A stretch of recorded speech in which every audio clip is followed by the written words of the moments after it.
Les choses simples d'abord. Galilée, au XVIe siècle, observait un lampadaire qui se balançait et mesurait la période d'oscillation en prenant son pouls. Comment décrire un pendule qui balance? Son extrémité se déplace sur un cercle, dessiné ici en bleu.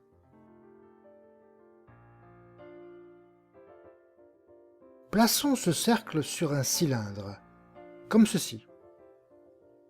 Chaque point du cercle représente une position du pendule. Le point rouge, par exemple, désigne la position tout en bas.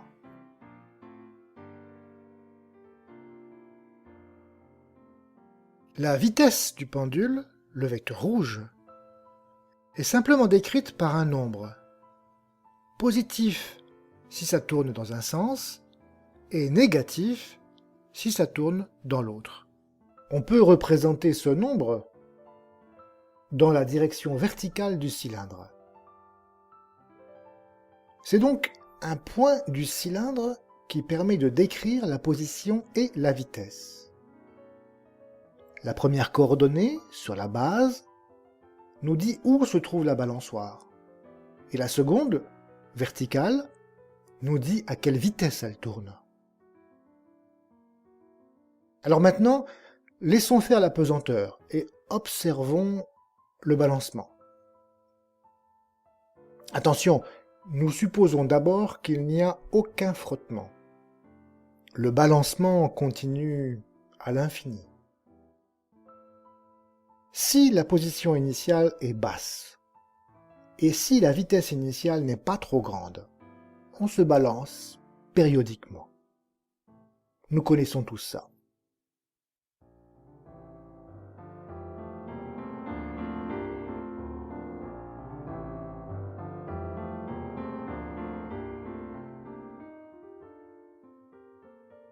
Si on lance plus fort, trop fort peut-être, c'est parti pour un tour. C'est encore périodique, mais pas de la même façon. Voyez la trajectoire sur le cylindre.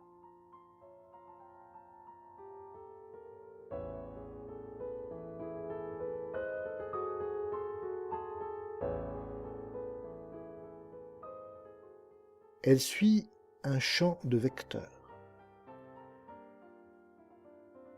Observons la situation plus réaliste où on suppose qu'il y a du frottement. L'oscillation ralentit peu à peu et puis, finalement, la balançoire tente à s'immobiliser. Vous vous souvenez la théorie d'Aristote? La balançoire est revenue à sa position naturelle, en bas. Observez le champ de vecteurs correspondant sur le cylindre.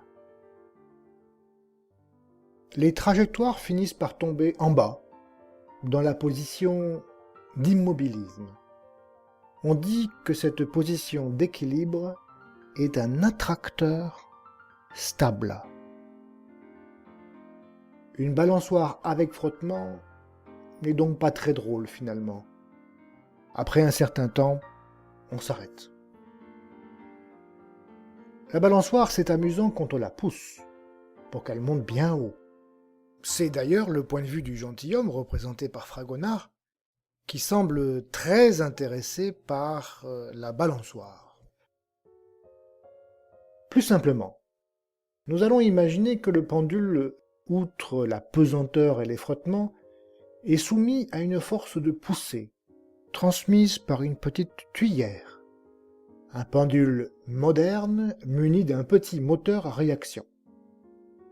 Par exemple, exerçons une poussée, mais seulement si la vitesse et l'angle d'inclinaison ne dépassent pas une certaine valeur. Si la balançoire part lentement, elle est poussée, elle s'accélère, jusqu'à ce qu'on ne la pousse plus parce qu'elle va trop vite. Et alors les frottements font leur œuvre, elle ralentit et ralentit, jusqu'au moment où la poussée vienne à nouveau à la rescousse, etc. Finalement, la balançoire se stabilise sur un régime périodique. Poincaré parle de cycle limite. Le contraire du chaos en quelque sorte. Le régime périodique. Tout le monde en cadence.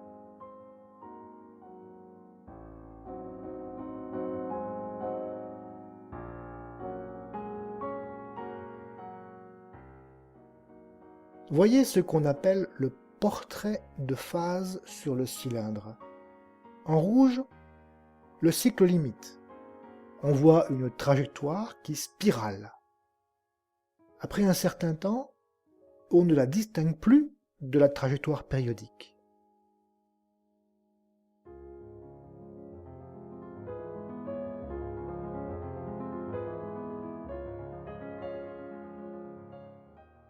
Voici un exemple simple qui illustre cela en écologie. Le modèle de Lotka-Volterra, datant des années 1930. Deux populations se partagent un territoire. D'habitude, on parle de lapins et de renards. Nous allons imaginer une situation fantaisiste. Des canards et des nénuphars. Imaginons que les canards mangent des nénuphars. Quand il y a peu de canards, peu de nénuphars sont mangés. Les nénuphars peuvent donc prospérer à grande vitesse. Quand il y a beaucoup de nénuphars et peu de canards, ceux-ci sont bien nourris et leur nombre augmente.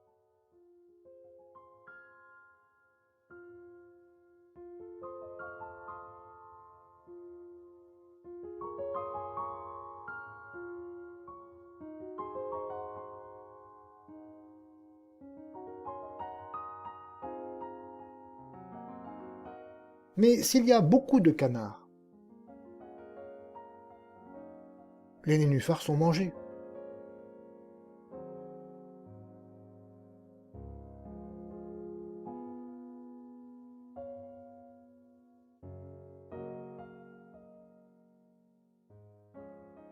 Si le nombre de nénuphars devient trop bas, les canards n'ont plus rien à manger et leur nombre diminue. La boucle est bouclée et on recommence. On représente la situation à un moment donné par un point du plan. La première coordonnée représente le nombre de nénuphars et la seconde le nombre de canards. En fait, cela décrit un champ de vecteurs dans le plan. Au fil du temps, on doit donc suivre une trajectoire de ce champ et on obtient un cycle limite. Les populations de nénuphars et de canards finissent donc par osciller de manière périodique. La croyance que les mouvements, peut-être après une courte période de transition, finissent par se stabiliser soit en s'arrêtant, soit en oscillant périodiquement, dominera longtemps la science. L'un des premiers théorèmes de la théorie des systèmes dynamiques, par Poincaré, à la fin du XIXe siècle, a semblé justifier cela. Il s'agit des champs de vecteurs dans le plan. Imaginez un champ de vecteurs comme ceci. On ne le connaît pas très bien en fait. On sait seulement comment il se comporte près de ce cercle. Alors prenez une trajectoire qui entre dans le disque. Où peut-elle aller? Eh bien, le théorème de Poincaré-Bendixson affirme qu'il y a deux cas possibles. Ou bien, la trajectoire doit s'approcher très près d'une position d'équilibre, comme ceci. C'est ce que nous avons vu pour le pendule amorti. Ou bien, elle doit s'approcher d'un cycle limite.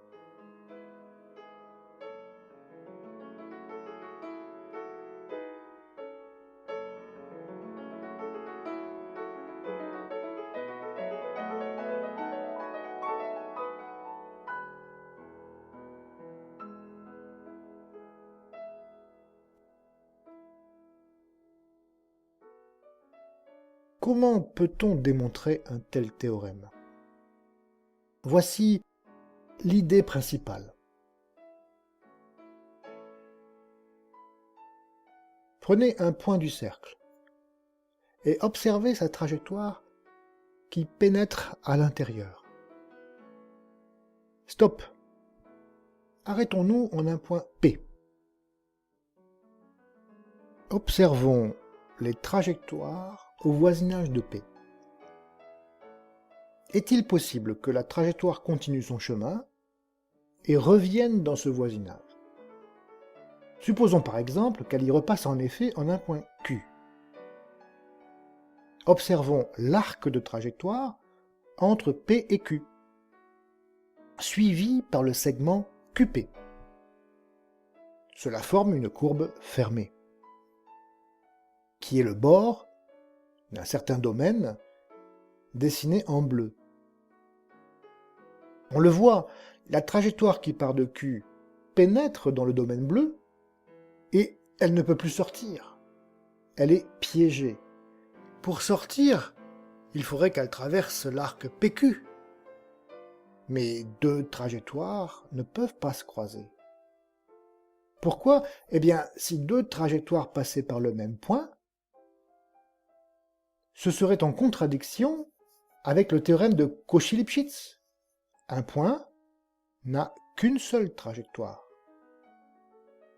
Ou bien, il faudrait que la trajectoire qui part de Q ressorte par le segment QP. Mais au long de QP, le champ de vecteur rentre et elle ne sort pas. Vous voyez donc que la trajectoire qui part de P peut bien revenir pas trop loin de P, mais qu'ensuite, elle est condamnée à ne plus y revenir. On dit qu'il n'y a pas de récurrence. C'est l'idée principale du théorème de Poincaré-Bendixson. Ce théorème marque le début de ce qu'on appelle la théorie qualitative des systèmes dynamiques. Même si on n'a qu'une connaissance imparfaite d'un champ de vecteurs, on peut souvent comprendre le comportement de ces trajectoires. Dans le cas du plan, tout se passe bien. Les trajectoires deviennent périodiques à la longue, ou bien s'approchent d'une position d'équilibre. Mais Poincaré ne tardera pas à découvrir que son théorème n'est valide que pour les champs en dimension 2, c'est-à-dire pour les tout petits systèmes. Dès la dimension 3, nous verrons que la situation peut être beaucoup plus riche et jolie. Fini les cycles limites gentils, bienvenue dans le monde du chaos.